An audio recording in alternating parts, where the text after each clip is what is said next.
نحمده ونصلي على رسول الكريم ما بعد اعوذ باللہ من الشیطان الرجیم بسم اللہ الرحمن الرحیم وَإِذْ نَادَى رَبُّكَ مُوسَىٰ أَنِ ائْتِ الْقَوْمَ الظَّالِمِينَ قَوْمَ فِرْعَوْنَ أَلَا يَتَّقُونَ قَالَ رَبِّ إِنِّي أَخَافُ أَن يُكَذِّبُونِ وَيَضِيقُ صَدْرِي وَلَا يَنطَلِقُ لِسَانِي فَأَرْسِلْ إِلَىٰ هَارُونَ وَلَهُمْ عَلَيَّ ذَنبٌ فَأَخَافُ أَن يَقْتُلُونِ قَالَ كَلَّا فَاذْهَبَا بِآيَاتِنَا إِنَّا مَعَكُم مُّسْتَمِعُونَ فَأْتِيَا فِرْعَوْنَ فَقُولَا إِنَّا رَسُولُ رَبِّ الْعَالَمِينَ أَنْ أَرْسِلْ مَعَنَا بَنِي إِسْرَائِيلَ قَالَ أَلَمْ نُرَبِّكَ فِينَا وَلِيدًا وَلَبِثْتَ فِينَا من عمرك سنين فعلتك التي فعلت وأنت من الكافرين قال فعلتها إذا وأنا من الضالين ففررت منكم لما خفتكم فوهب لي ربي حكما وجعلني من المرسلين وَتِلْكَ نِعْمَةٌ تَمُنُّهَا عَلَيَّ أَنْ عَبَدتَّ بنی اسرائیل۔ ابھی آپ نے سورہ شعراء کی آیت 10 سے 22 کی تلاوت سماعت فرمائی۔ ان آیتوں کا ترجمہ اور تفسیر اس طرح ہے: وَإِذْ نَادَى رَبُّكَ مُوسَىٰ أَنِ ائْتِ الْقَوْمَ الظَّالِمِينَ آیت 10، قوم فرعون الا یتقون آیت 11، قال رب انی اخاف ان یکذبون آیت 12، ویضیق صدری ولا ینطلق لسانی فارسل الی ہارون آیت 13، ولہم علی ذنب فاخاف ان یقتلون آیت 14، قال کلا فاذهبا بآیاتنا انا معکم مستمعون آیت 15، فأتیا فرعون فقولا انا رسول رب العالمین آیت 16، ان ارسل معنا بنی اسرائیل آیت 17، قال الم نربک فینا ولیدا ولبثت فینا من عمرک سنین آیت 18، وفعلت فعلتك التي فعلت وأنت من الكافرين آیت 19، قال فعلتها إذا وأنا من الضالين آیت 20، ففررت منكم لما خفتكم فوهب لي ربي حكما وجعلني من المرسلين آیت 21، وَتِلْكَ نِعْمَةٌ تَمُنُّهَا عَلَيَّ أَنْ عَبَدتَّ بنی اسرائیل آیت 22۔ ترجمہ: اور جب آپ کے رب نے موسیٰ علیہ السلام کو آواز دے کر کہا کہ ظالموں کے پاس جاؤ، یعنی فرعون کی قوم کے پاس، کیا یہ تقوی اختیار نہیں کریں گے؟ بولے اے رب مجھے خوف ہے کہ وہ مجھے جھٹلا دیں گے، میرا سینہ بھچ رہا ہے اور زبان میں روانگی نہیں، تو ہارون کے پاس وحی بھیج، اور ان کا میرے ذمے ایک جرم بھی ہے، مجھے خوف ہے کہ وہ مجھے قتل کر ڈالیں گے۔ فرمایا ایسا کبھی نہ ہوگا، تم دونوں ہماری نشانیاں لے کر جاؤ، ہم تمہارے ساتھ ہیں اور سننے والے ہیں۔ دونوں فرعون کے پاس جاؤ اور اس سے کہو کہ ہم رب العالمین کے بھیجے ہوئے ہیں کہ ہمارے ساتھ اسرائیلیوں کو روانہ کر دے۔ فرعون بولا کیا ہم نے بچپنے کے زمانے میں اپنے ہاں تیری پرورش نہیں کی تھی؟ کیا تو نے اپنی زندگی کے کئی سال ہم میں نہیں گزارے؟ اور تو نے اپنا وہ کام بھی کیا تھا جو تو کر گیا تھا۔ اور تو احسان فراموشوں میں سے ہے۔ فرمایا میں نے وہ کام ایسی حالت میں کیا تھا کہ میں راہ بھولے ہوئے لوگوں میں سے تھا، پھر میں نے تم سے خوف کیا تو تم سے بھاگ گیا، پھر مجھے میرے رب نے حکم عطا فرمایا اور مجھے اپنا پیغمبر بنا دیا۔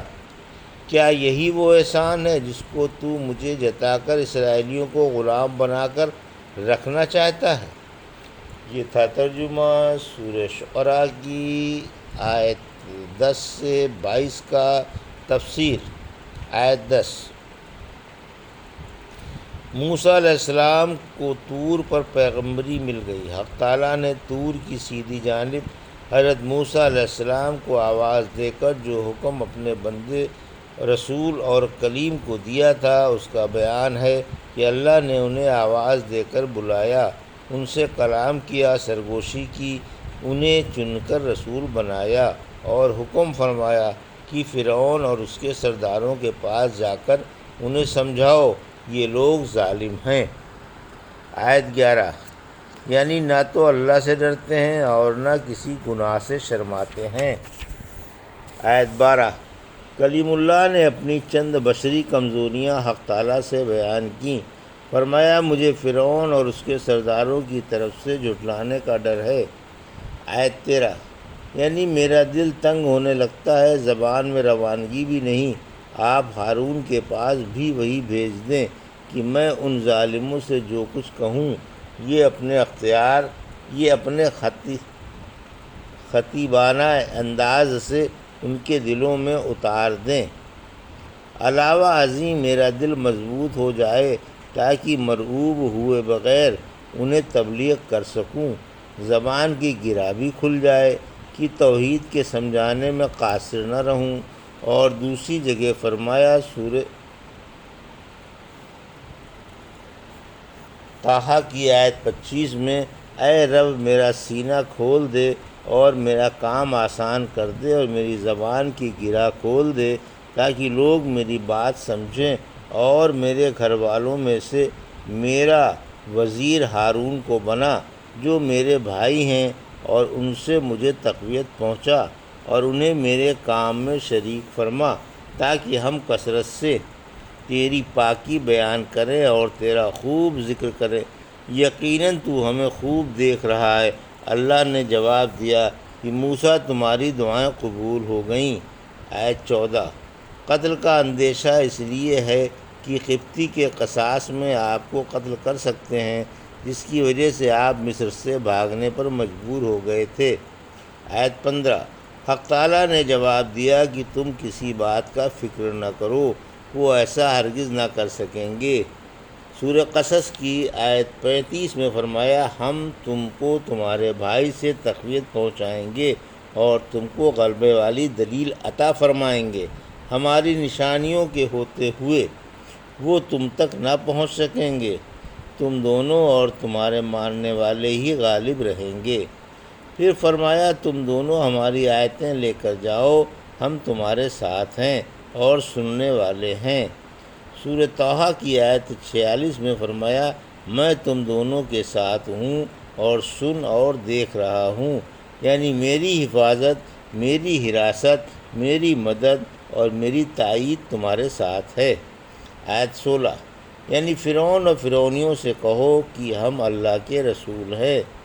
سورہ طٰہٰ کی آیت 47 میں فرمایا ہم دونوں تیرے رب کے بھیجے ہوئے ہیں، یعنی ہم میں سے ہر ایک کو تیری طرف بھیجا گیا ہے۔ آیت 17۔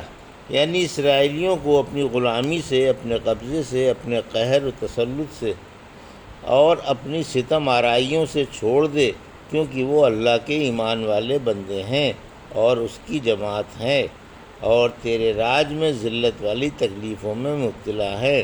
حضرت موسیٰ علیہ السلام کا یہ سوال سن کر فرعون نے منہ پھیر لیا، پھر ان کی طرف نگاہ حقارت و عیب سے دیکھ کر بولا۔ آیت 18 اور 19۔ کیا تو وہی نہیں جس کو ہم نے اپنے ہاں پالا تھا، جو ہمارے گھروں میں اور ہمارے فرشوں پر پلا بڑھا، اور جس کو ہم نے کئی سال تک ناز و نعمت، عیش و عشرت اور آغوش و شفقت میں رکھا، پھر تو نے ہمارے اس عظیم احسان کا یہ بدلہ دیا کہ ہمارے ایک آدمی کو قتل کر کے بھاگ گیا۔ تو بڑا احسان فراموش اور ناشکرا ہے۔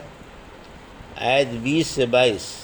حضرت موسیٰ علیہ السلام کا جواب: میں نے وہ کام اس وقت کیا تھا کہ ابھی مجھ پر وحی نہیں اتری تھی، اور اللہ نے مجھے منصب رسالت و نبوت نہیں عطا فرمایا تھا، یا مجھے خبر نہیں تھی کہ وہ ایک مکے سے مر جائے گا۔ پھر میں تم سے ڈر کر مصر سے بھاگ گیا تھا۔ وہ زمانہ ختم ہو چکا، اب ایک نیا دور آیا ہے۔ اللہ نے مجھے اپنا رسول بنا دیا ہے۔ اگر تو میری اطاعت کرے گا تو سلامتی سے رہے گا، ورنہ ہلاک ہو جائے گا۔ کیا میری پرورش و احسان کا یہ بدلہ ہے کہ تو نے اسرائیلیوں کو غلام بنا لیا اور ان سے بیگار لیتا ہے؟ کیا میرے ساتھ کا سلوک و احسان میری تمام قوم کی ساتھ والی برائی کے برابر ہو سکتا ہے؟ تیرا سلوک میرے ساتھ کچھ بھی نہیں، جب کہ تو تمام قوم پر مظالم ڈھا رہا ہے۔ یہ تھا سورہ شعراء کی آیت 10 سے 22 کا ترجمہ اور تفسیر جو بھی آپ نے سماعت فرمائی۔ بارک اللہ لی و لکم فی القرآن الحکیم و نفعنی وایاکم بآیات الذکر الحکیم۔